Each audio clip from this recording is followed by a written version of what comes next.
నమస్తే AP scoop news కి స్వాగతం. ముందుగా హెడ్లైన్స్.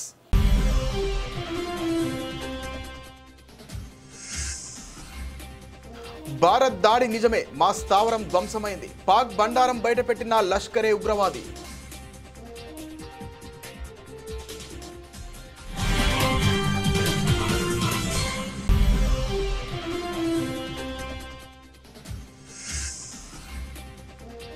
ఓటర్ల జాబితాపై రాహుల్ గాంధీ ఆరోపణలను ఖండించిన ఎన్నికల సంఘం. ఆన్లైన్లో ఓటు తొలగించడం అసాధ్యమని స్పష్టీకరణ.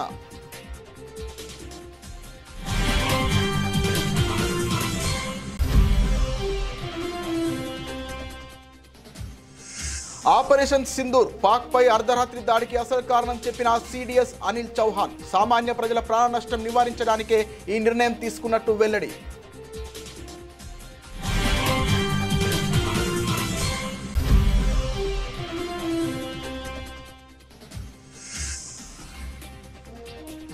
రేవంత్ రెడ్డితో బ్రిటన్ హై కమిషనర్ భేటీ. తెలంగాణ విద్యార్థులకు యూకే స్కాలర్షిప్స్ కు అంగీకారం.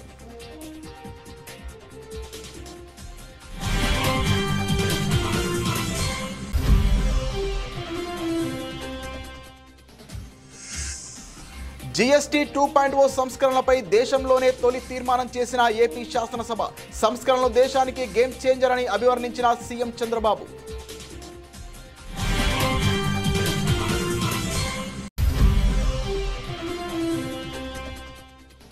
35,000 కోట్ల ఖర్చు, 4.47 లక్షల ఎకరాలకు సాగునీరు. కాంగ్రెస్ ప్రభుత్వ ఇంజనీరింగ్ నైపుణ్యానికి మరో నిదర్శనమంటూ మాజీ మంత్రి హరీష్ రావు ఎద్దేవా.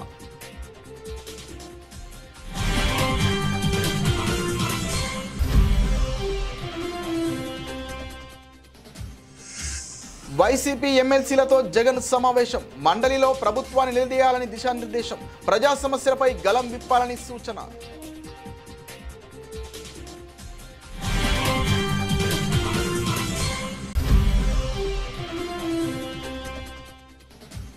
తెలంగాణ భవన్లో ఎర్రగడ్డ డివిజన్లోని స్థాయి బూత్ కమిటీలతో కేటీఆర్ సమావేశం. జూబ్లీహిల్స్ ఉప ఎన్నికల్లో అనుసరించాల్సిన వ్యూహంపై దిశానిర్దేశం.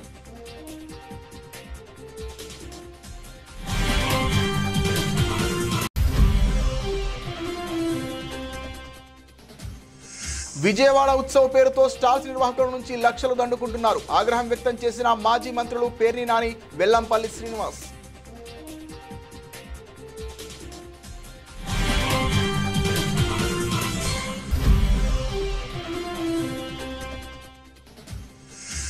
శంషాబాద్ విమానాశ్రయంలో 3.36 కోట్ల బంగారం పట్టివేత. 3.38 కిలోల బంగారాన్ని పట్టుకున్న డిఆర్ఐ అధికారులు.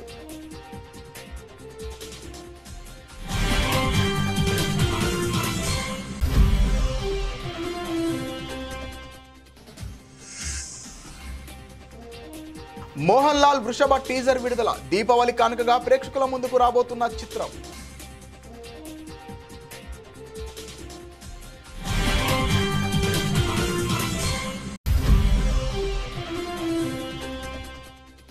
ప్రపంచ రెజ్లింగ్ ఛాంపియన్షిప్ లో కాంస్య పథకంతో మెరిసిన భారత యువ రెజ్లర్. 9-1తో ఎమ్మా జోన్నా డేనిన్ మాల్మగ్రేన్ పై అద్భుత విజయం సాధించిన అంతిమ్ పంగల్.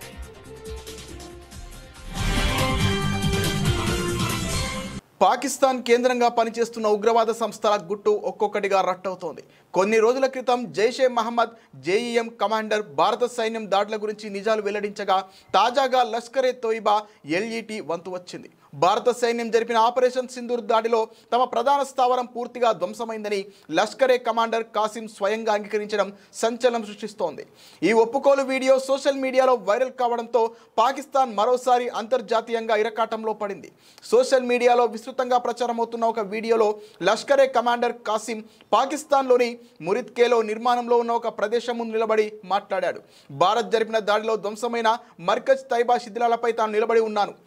దీని పునర్నిర్మాణ ప్రక్రియ కొనసాగుతోంది. దేవుడి దయతో ఈ మసీదును మునుపటి కంటే పెద్దదిగా నిర్మిస్తామని పేర్కొన్నారు. ఈ ఏడాది మే 7న జమ్మూ కాశ్మీర్లోని పహల్గామ్లో ఉగ్రవాదులు 26 మంది పౌరులను హతమార్చిన ఘటనకు ప్రతీకారంగా భారత సైన్యం ఆపరేషన్ సింధూర్ పేరిట పాకిస్తాన్ పీఓకే లేని 9 ఉగ్ర స్థావరాలపై ఏకకాలంలో దాడులు జరిపింది. ఇందులో భాగంగానే మురిద్కేలోని లష్కరే ప్రధాన కార్యాలయాన్ని ధ్వంసం చేసింది. అయితే ఆ భవనాన్ని ఉగ్రవాద సంస్థ ఇకపై ఉపయోగించడం లేదని పాకిస్తాన్ బుకాయించే ప్రయత్నం చేసింది. ఓటర్ల జాబితాలో అవకతవకలు జరుగుతున్నాయంటూ కాంగ్రెస్ నేత రాహుల్ గాంధీ చేసిన ఆరోపణలను కేంద్ర ఎన్నికల సంఘం తీవ్రంగా ఖండించింది. ఈ ఆరోపణలు పూర్తిగా నిరాధారమైనవని, అవాస్తవమని స్పష్టం చేసింది. ప్రజలను తప్పుదోవ పట్టించేలా రాహుల్ మాట్లాడుతున్నారని ఈసీ వ్యాఖ్యానించింది. ఈ మేరకు ఎన్నికల సంఘం ఓ ప్రకటన విడుదల చేసింది. ఆన్లైన్ విధానంలో ఓట్లను నేరుగా తొలగించడం సాధ్యం కాదని తేల్చి చెప్పింది. ఓటరు వ్యక్తిగతంగా దరఖాస్తు చేసుకుని క్షేత్రస్థాయి విచారణ పూర్తయ్యాకే జాబితా నుండి పేరును తొలగించడం జరుగుతుందని వివరించింది. ఈ ప్రక్రియ లేకుండా ఓట్లను తొలగించడం కుదరదని స్పష్టం చేసింది. కర్ణాటకలోని అలంద్ నియోజకవర్గంలో ఓట్ల తొలగింపు జరిగిందన్న రాహుల్ ఆరోపణలపై కూడా ఈసీ స్పందించింది. వాస్తవానికి 2023లో ఆ నియోజకవర్గంలో జరిగిన అక్రమాలను గుర్తించి బయటపెట్టిందే తామని గుర్తు చేసింది. ఓట్ల తొలగింపునకు కొందరు ప్రయత్నించిన ఘటనపై తామే స్వయంగా కేసు నమోదు చేయించి ఎఫ్ఐఆర్ దాఖలు చేశామని తెలిపింది.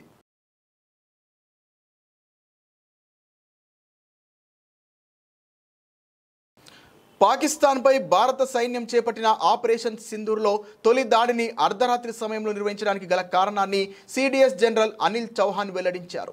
సామాన్య పౌరులకు ఎలాంటి హాని జరగకూడదన్న ఏకైక ఉద్దేశంతోనే ఈ వ్యూహాత్మక నిర్ణయం తీసుకున్నామని ఆయన స్పష్టం చేశారు. జార్ఖండ్లోని రాంచీలో పాఠశాల విద్యార్థులతో ఆయన ముచ్చటించారు. ఈ సందర్భంగా ఆయన మాట్లాడుతూ సామాన్య పౌరుల ప్రాణ నష్టాన్ని నివారించేందుకే మే 7వ తేదీన అర్ధరాత్రి 1 గంటకు తొలిసారి దాడి జరిపామని తెలిపారు. రాత్రివేళ సుదూర లక్ష్యాలను అత్యంత ఖచ్చితత్వంతో ఛేదించడానికి ప్రత్యేక నైపుణ్యాలు, ప్రయత్నాలు అవసరమవుతాయని ఆయన వివరించారు. ఈ కార్యక్రమంలో విద్యార్థులను ఉద్దేశించి ఆయన ఇంకా మాట్లాడుతూ సైన్యంలో బంధుప్రీతికి ఎంత మాత్రం తావులేదని అన్నారు. దేశానికి సేవ చేయాలన్నా, దేశ విదేశాలు చుట్టి రావాలన్నా మీరు సైన్యంలో చేరాలని విద్యార్థులకు పిలుపునిచ్చారు. ఆపరేషన్ సింధూర్ ఇంకా కొనసాగుతోందని ఆయన తెలియజేశారు. पहली चीज है, बाकी सब आपने पढ़ा हुआ होगा, काफी विश्लेषण हो चुका है, अखबारों में है. हमने जो है 7 तारीख को जो टेररिस्ट टारगेट्स 9 चुने थे, उनको हमने रात के 1 बजे लेकर के 1:30 बजे के बीच में स्ट्राइक किया. आपको पता है इसके पहले बालाकोट के ऑपरेशन हुए थे, और बालाकोट के ऑपरेशन हम कहते रह गए कि ये हमने मारे हैं, सक्सेसफुल हैं, लेकिन एविडेंस या इस तरह की सैटेलाइट इमेजरी या फोटोग्राफ नहीं थे. लेकिन अब जो हम कर रहे थे, रात के 1:30 बजे क्यों किया हमने? 1 बजे, वो तो सबसे अंधेरा होता है, सबसे मुश्किल होगा सैटेलाइट इमेजरी लेना, उसकी फोटोग्राफ लेना, एविडेंस कलेक्ट करना. फिर भी हमने रात के 1 या 1:30 बजे किया. ऐसा क्यों था? ऐसा 2 कारणों से था. एक तो हमें अपनी क्षमताओं के, अपनी कैपेबिलिटीज के ऊपर भरोसा था कि रात में भी करेंगे तो रात में भी उसकी इमेजरी ले सकते हैं. और दूसरा इंपॉर्टेंट चीज ये थी कि हम लोग सिविलियन कैजुअलिटीज जो है अवॉइड करना चाहते थे. सबसे बेहतर समय होता 5:30-6 बजे का टाइम, जबकि उजाला होना शुरू हो जाता है. बट वो टाइम जो है पहली अजान या पहली नमाज का भी होता है. तो उस टाइम उसी भावलपुर में, मुरीदके में इस तरह का चहल पहल शुरू हो गई होती तो काफ़ी सारे सिविलियंस मारे जाते. हो सकता है वो टेररिज्म के साथ उनका कनेक्शन हो ना हो, तो हम लोग वो चीज़ अवॉइड करना चाहते थे कम्प्लीटली. इसीलिए जो समय जो है हमने 1 से 1:30 बजे का चुना. 7 तारीख తెలంగాణ విద్యార్థులకు ఉన్నత విద్యను మరింత చేరువ చేసే దిశగా రాష్ట్ర ప్రభుత్వం ఒక ముఖ్యమైన ముందడుగు వేసింది. యూకే ప్రభుత్వం అందించే చెవెనింగ్ స్కాలర్షిప్స్ను రాష్ట్రంలోని ప్రతిభావంతులైన విద్యార్థులకు అందజేయడానికి బ్రిటన్ అంగీకరించింది. ముఖ్యమంత్రి రేవంత్ రెడ్డితో జరిగిన సమావేశంలో భారత బ్రిటిష్ హైకమిషనర్ లిండీ కామెరాన్ ఈ హామీ ఇచ్చారు. గురువారం జూబ్లీహిల్స్లోని ముఖ్యమంత్రి నివాసంలో ఈ సమావేశం జరిగింది. కో ఫండింగ్ ప్రాతిపదికన ఈ స్కాలర్షిప్స్ను అందించడానికి ఆమె సుముఖత వ్యక్తం చేశారు. ఈ సమావేశంలో రాష్ట్రంలో విద్య, అభివృద్ధి, పెట్టుబడులకు సంబంధించిన పలు కీలక అంశాలపై చర్చించారు.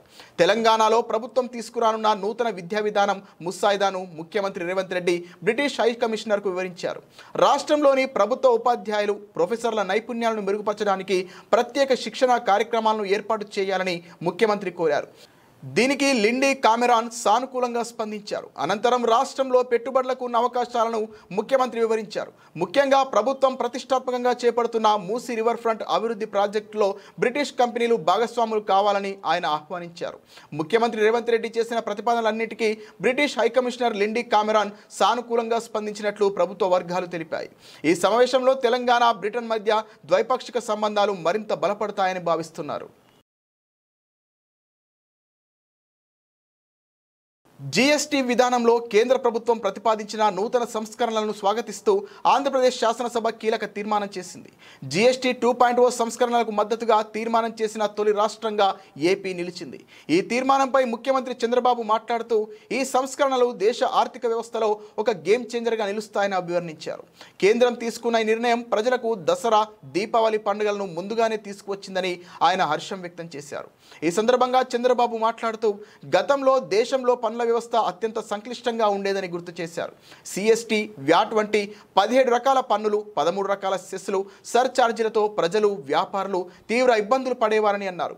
ఒక దేశం ఒకే పన్ను అనే నినాదంతో ప్రధాని మోదీ తెచ్చిన జీఎస్టీ ఇప్పుడు 2 స్లాబ్లతో మరింత సరళతరంగా మారిందని ప్రశంసించారు. మొట్టమొదటిసారిగా 2000 వాజ్పేయి గారు ప్రధానమంత్రిగా ఉన్నప్పుడు జీఎస్టీ తీసుకురావాలని ఆలోచన చేశారు.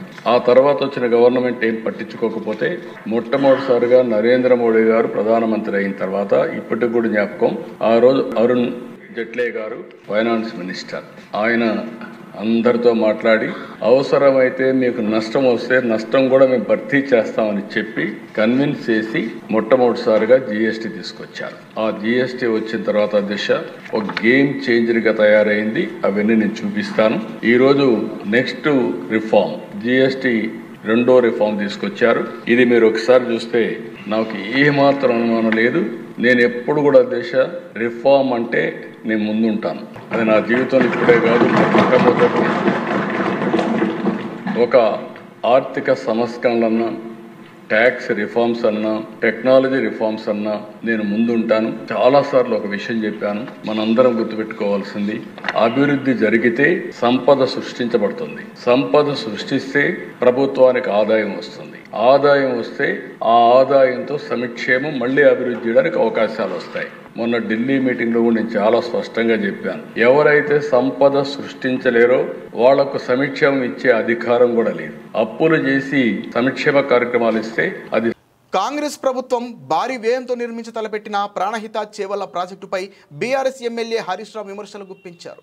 మేడిగడ్డ నుంచి మల్లన్న సాగర్ ప్రాజెక్టు మొత్తం ఖర్చు 84,000 కోట్లు అయితే కేవలం తమ్మిడిహెట్టి నుంచి ఎల్లంపల్లి వరకు చేపట్టే ప్రాణహిత చేవెళ్లకు 35,000 కోట్లు వెచ్చిస్తున్నారని చెప్పారు. 35,000 కోట్లు ఖర్చు చేసి కేవలం 4.47 లక్షల ఎకరాలకు సాగునీరు ఇవ్వాలనే ఆలోచన అద్భుతం, అమోఘమని ఎద్దేవా చేశారు. కాంగ్రెస్ ప్రభుత్వ ఇంజనీరింగ్ నైపుణ్యానికి ఇది మరో నిదర్శనమని ధ్వజమెత్తారు. కాళేశ్వరం ప్రాజెక్టుతో పోల్చితే 3వ వంతు ఖర్చు చేస్తూ 10వ వంతు ఎకరాలకు కూడా నీళ్లు ఇవ్వడని మండిపడ్డారు. మేడిగడ్డ టు మల్లన్న సాగర్ మొత్తం ప్రాజెక్టు ఖర్చు 84,000 కోట్లయితే జస్ట్ తమ్మిడిహెట్టి టు ఎల్లంపల్లికి 35,000 కోట్లు. కాళేశ్వరం పథకంతో 37 లక్షల ఎకరాల ఆయకట్టుకు నీళ్లు ఇవ్వాలనేది లక్ష్యమైతే ప్రాణహిత చేవళ్ల ప్రాజెక్టుతో కేవలం 4.47 లక్షల ఎకరాలకే సాగునీరు. కాళేశ్వరంలో నీటి వినియోగం 240 టీఎంసీలు అయితే ప్రాణహిత చేవెళ్లలో 80 టీఎంసీలు మాత్రమే. కాళేశ్వరం ప్రాజెక్టుతో పోల్చితే 3వ వంతు ఖర్చు చేస్తూ 10వ వంతు ఎకరకు కూడా నీళ్లు ఇవ్వరు. 35,000 కోట్లు ఖర్చు చేసి కేవలం 4.47 లక్షల ఎకరాలకు సాగునీరు ఇవ్వాలనే ఆలోచన అద్భుతం, అమోఘం. కాంగ్రెస్ ప్రభుత్వ ఇంజనీరింగ్ నైపుణ్యానికి ఇది మరో నిదర్శనం. ఇది కదా అసలైన మార్పు అంటే అంటూ మాజీ హరీష్ రావు విమర్శలు గుప్పించారు.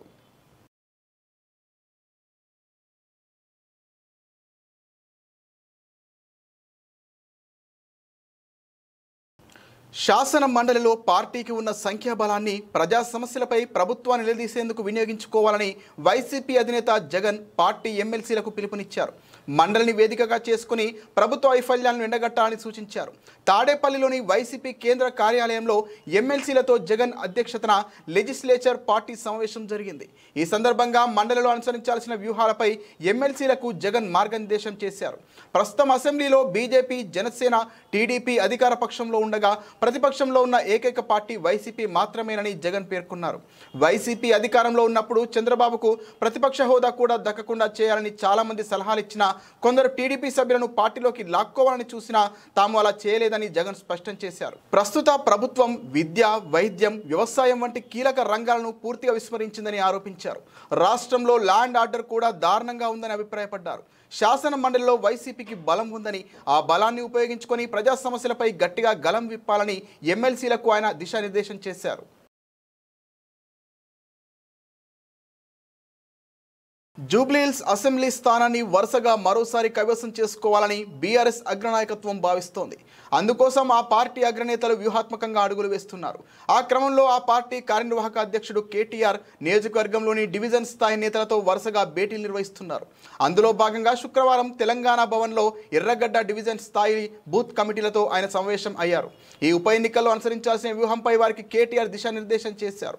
ఇప్పటికే వెంగళరావు నగర్, రహమత్ నగర్లోని పార్టీ కేడర్లతో కేటీఆర్ సమావేశమైన విషయం విదితమే.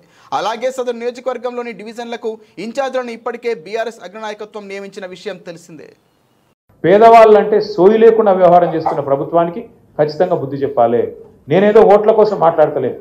నేను ఒక మాట మాత్రం ఖచ్చితంగా మీకు చెప్తున్నా, యాద పెట్టుకోండి. ఈ హైడ్రాకు ఈ ప్రభుత్వానికి నీతి ఉంటే పెద్దవాడు పేదవాళ్ళు అనే తేడా లేకుండా పనిచేస్తామనే ఆలోచన కింద ఉంటే మరి ఒకటే తిరిగి పనిచేయాలి. అదే ముఖ్యమంత్రి గారి అన్ననేమో చెరువులో ఇల్లు కడితే ఆడికి హైడ్రా పోదు, బుల్డోజర్ పోదు. మంత్రులు చెర్లల్లో తాలాబుల ఇల్లు కడితే ఆడికి పోదు. మేము సాక్ష్యాలతో సహా ఇచ్చినాం, పేపర్లో పెట్టినాం, టీవీలో పెట్టినాం, బయట పెట్టినాం. ఇగో పట్నం మహేందర్ రెడ్డి ఇల్లు చూడు, పొంగులేటి శ్రీనివాస్ రెడ్డి ఇల్లు నీళ్ళల్లో ఉంది, డాక్టర్ వివేక్ మీ దగ్గరనే తిరుగుతున్నాడు మంత్రి, ఆ ఇల్లు నీళ్ళలోనే ఉంది, కేవీపీ రామచంద్రరావు ఇల్లు FTL ఉంది. వాళ్ళ ఉలగొట్టి ఇక్కడికి రా నువ్వు అంటే మాట లేదు. ముఖ్యమంత్రి సొంత ఇల్లు కొడంగల్ల, రేవంత్ రెడ్డి సొంత ఇల్లు కొడంగల్ల రెడ్డి కుంటలు ఉన్నది. రెడ్డి కుంట అంటే ఏంది? కుంట అంటే చెరువే కదా. చెర్లనే ఇల్లు కట్టిండి నేను కొడంగల్ల.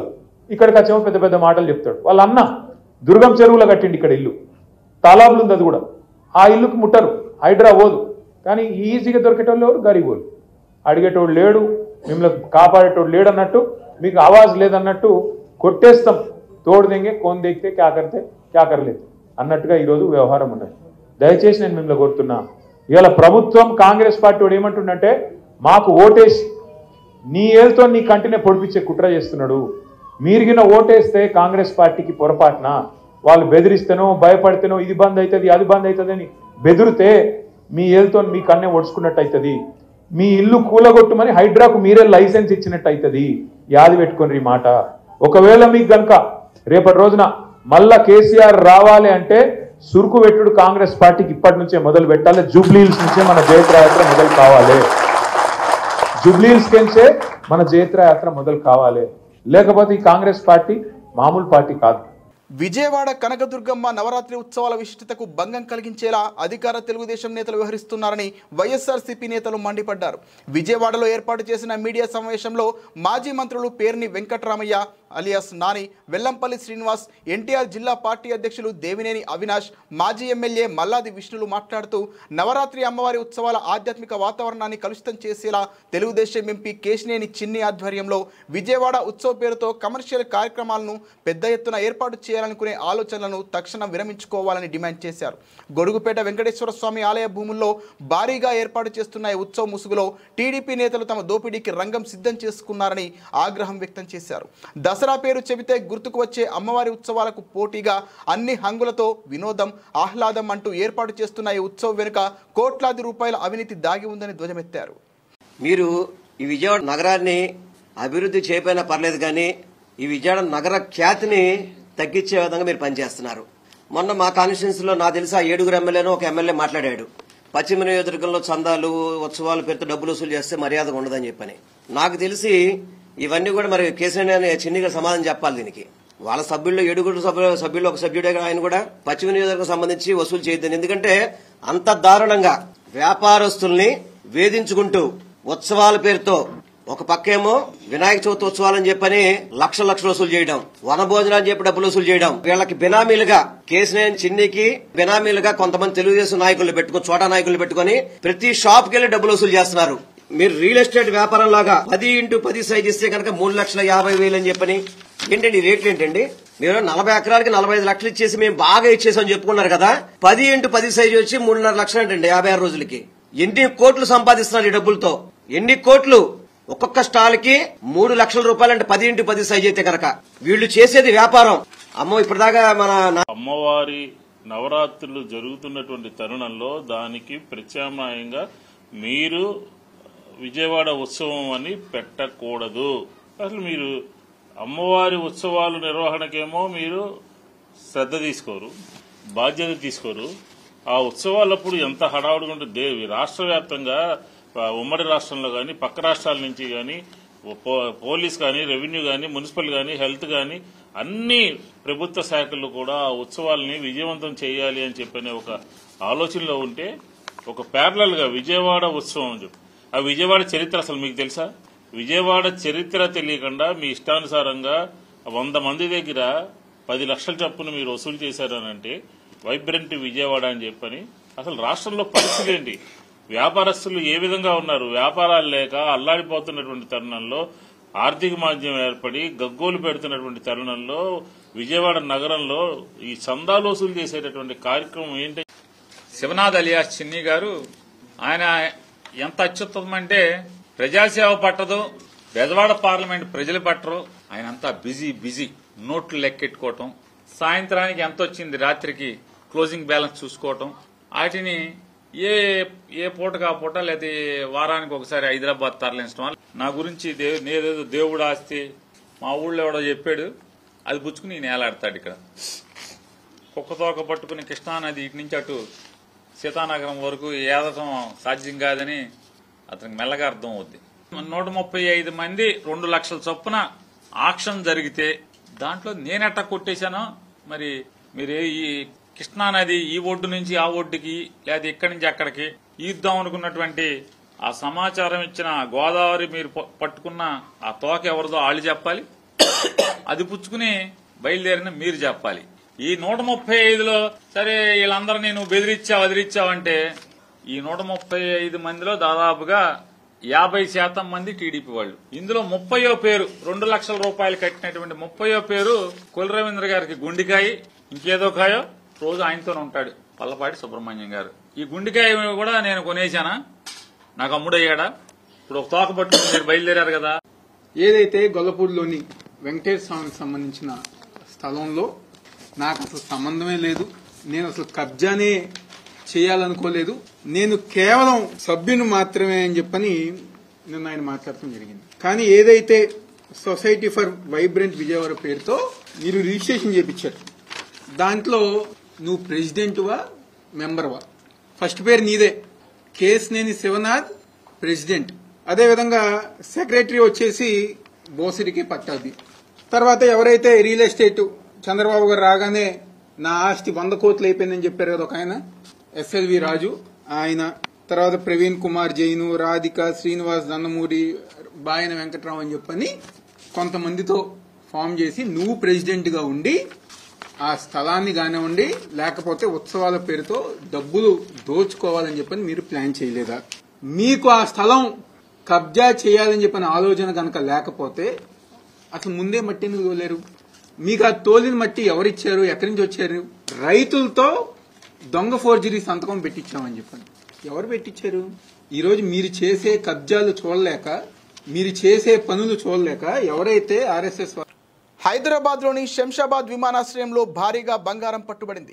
Directorate of revenue intelligence DRI అధికారులు విమానాశ్రయంలో 3.38 కిలోల బంగారాన్ని స్వాధీనం చేసుకున్నారు. ఐరన్ బాక్స్లో బంగారాన్ని దాచి తరలిస్తున్న 3 ప్రయాణికులను అదుపులోకి తీసుకున్నారు. స్వాధీనం చేసుకున్న బంగారం విలువ సుమారు 3.36 కోట్లు ఉంటుందని అధికారులు అంచనా వేస్తున్నారు. ఈ బంగారాన్ని దుబాయ్ నుంచి తీసుకొచ్చినట్లు అనుమానిస్తున్నారు. బంగారం తరలింపుకు సంబంధించి సరైన ధృవపత్రాలు లేవని అధికారులు స్పష్టం చేశారు.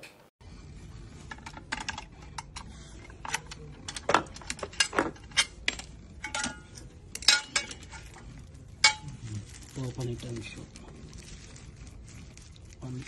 How many pieces are there?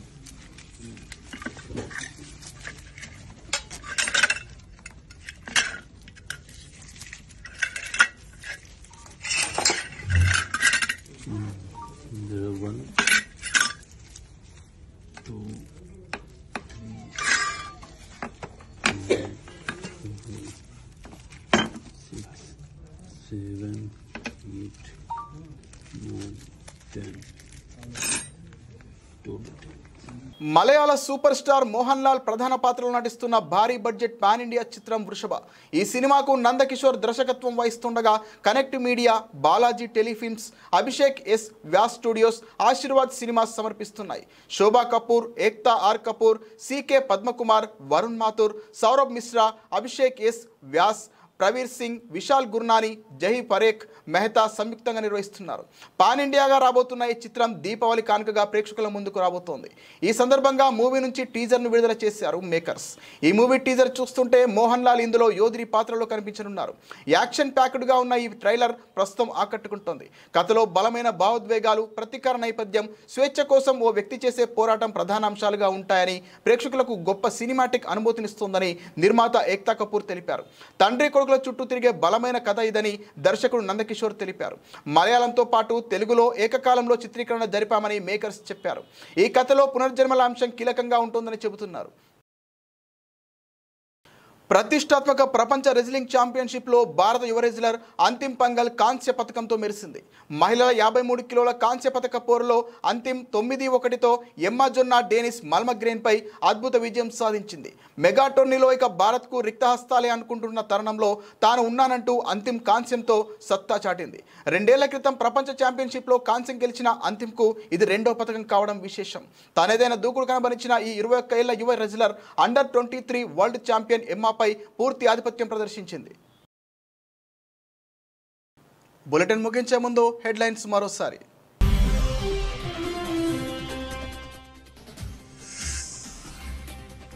Bharat దాడి నిజమే, మా స్థావరం ధ్వంసమైంది. పాక్ బండారం బయటపెట్టిన లష్కరే ఉగ్రవాది.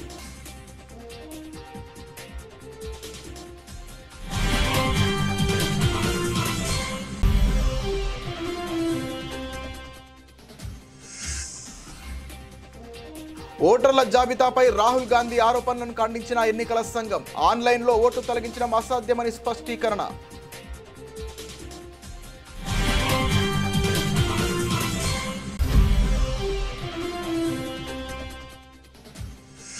ఆపరేషన్ సింధూర్, పాక్పై అర్ధరాత్రి దాడికి అసలు కారణం చెప్పిన సిడిఎస్ అనిల్ చౌహాన్. సామాన్య ప్రజల ప్రాణ నష్టం నివారించడానికే ఈ నిర్ణయం తీసుకున్నట్టు వెల్లడి.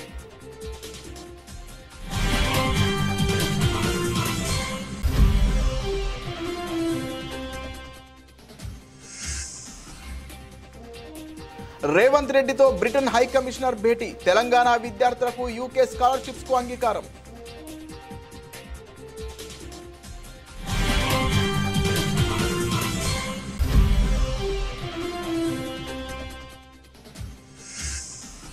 జీఎస్టీ 2.0 సంస్కరణలపై దేశంలోనే తొలి తీర్మానం చేసిన ఏపీ శాసనసభ. సంస్కరణలు దేశానికి గేమ్ చేంజర్ అని అభివర్ణించిన సీఎం చంద్రబాబు.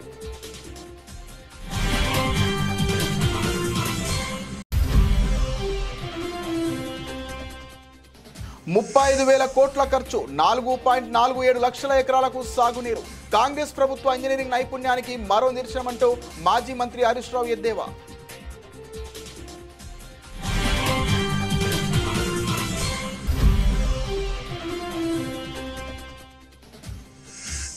వైసీపీ ఎమ్మెల్సీలతో జగన్ సమావేశం. మండలిలో ప్రభుత్వాన్ని నిలదీయాలని దిశానిర్దేశం. ప్రజా సమస్యలపై గలం విప్పాలని సూచన.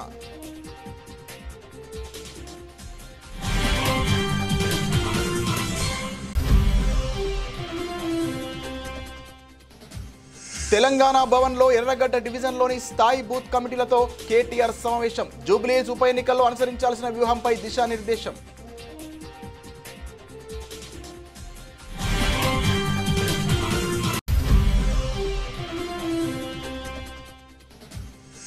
విజయవాడ ఉత్సవ పేరుతో స్టాల్స్ నిర్వాహకుల నుంచి లక్షలు దండుకుంటున్నారు. ఆగ్రహం వ్యక్తం చేసిన మాజీ మంత్రులు పేర్ని నాని, వెల్లంపల్లి శ్రీనివాస్.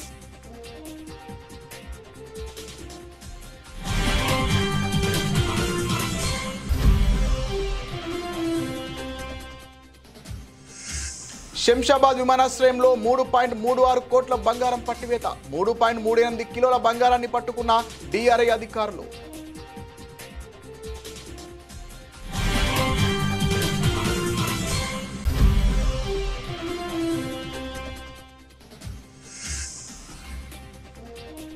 మోహన్ లాల్ వృషభ టీజర్ విడుదల. దీపావళి కానుకగా ప్రేక్షకుల ముందుకు రాబోతున్న చిత్రం.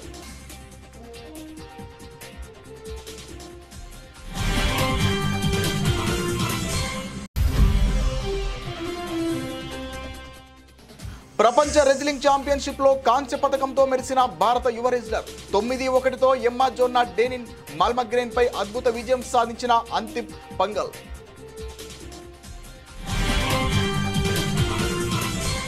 ఇది ఇవాల్టి బులెటిన్. మరిన్ని వార్తల సమాహారంతో మళ్ళీ కలుద్దాం. నమస్తే.